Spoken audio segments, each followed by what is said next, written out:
Good morning, this is David, fed from the farm.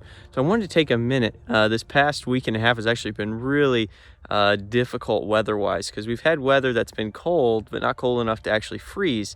And we've had a ton of moisture. So everything is super wet, which means ground conditions are really bad. So if you look down here, you can see all those puddles in the ground, just standing water everywhere. And this is actually a field that we just got done grazing with the sheep. And what I love about the sheep so much is you can kind of just barely see some little indistinct sheep tracks. But the sheep are so light, and they don't weigh very much, that they really don't disturb the soil. Even when we're in such a saturated time, it'd be really easy to mud up the field, maybe do some damage to the perennial grasses. And in truth, with our cows right now on pasture, there are some fields that have taken a bit of a beating, and we'll probably have to come in and plant some cover crops and increase the diversity of those fields this spring. But with the sheep, they don't create mud like the cows do. And so we're able to use them in fields that are a whole lot wetter all the time. We can keep grazing. And if you look, here's what we're about to move them onto. Right over here. And you see all that green clover, orchard grass, fescue. I see a couple different forbs. There's a lot of good stuff out here. This is January, what is it, to 31st today. So we are in the dead of winter, and yet we still have green growing grass. And that's one of the reasons, we focus so heavily on soil health and regenerative pasture management. And one of the great benefits of that is having high quality forage even in the dead of winter. So wanted to give you a look into that, and if you'll stick with me, we'll go ahead and move the sheep. We'll see if they'll come on up. Hey sheep! Sheep, sheep, sheep, sheep, sheep, sheep, sheep, sheep, sheep! Come on, sheepers! Come on, sheep! There's the donkey giving the signal that it's time to come on up. And they'll be moving across here. More sheep!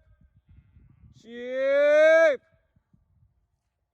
The sheep actually, in a lot of ways, wait for the donkey to tell them that it's time to move. So here you can see him coming across. Come on, sheep! Come on! Not in a hurry today. More sheep! And if you look really closely here in just a minute, we're gonna see some little baby sheep. Okay, so here's our donkey, there's our group of sheep, and our two guard dogs. You might notice that one has got all kinds of matted hair. That's actually the breed of dog he is. He's a Commodore, and they grow these sheets of hair. It actually acts like body armor for him. It's this thick, heavy mat, and so when coyotes or other predators might attack him, they can't actually bite him because they just get that thick hair layer. All right, sheep, come on. Got some standoffish ones on the other side of the creek. Here's our portable fencing.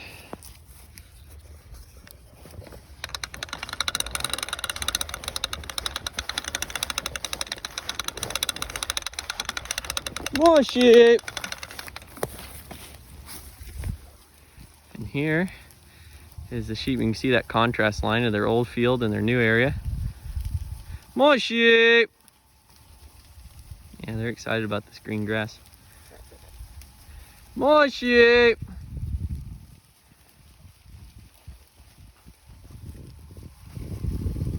Oh. Somebody missed the gate here. Hey guys, don't run that way.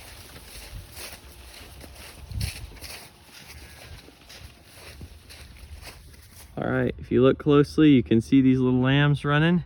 We do not normally lamb in January, but we had a couple rams get in with the flock in the wrong time of year, and so we ended up with a few January lambs, but they're all doing really good, even out here on pasture.